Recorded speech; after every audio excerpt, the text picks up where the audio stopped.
ઘણા વર્ષો પહેલા એક જંગલ હતું।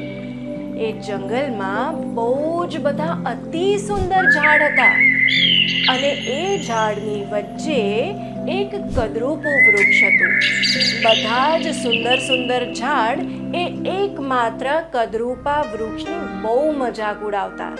કદરૂપા વૃક્ષને બહુ દુઃખ થતું। અરે બાપ રે, મને મારી તો બધા કેવી મજાક ઉડાવે છે, મને કોઈ પ્રેમ નથી કરતું, કોઈ નથી ઈચ્છતું કે હું તેમની સાથે રહું। આમ ને આમ એ કદરૂપું વૃક્ષ બહુ દુઃખી થઈને રહે છે। એવામાં એક દિવસ એ જંગલમાં એક કઠિયારો આવે છે।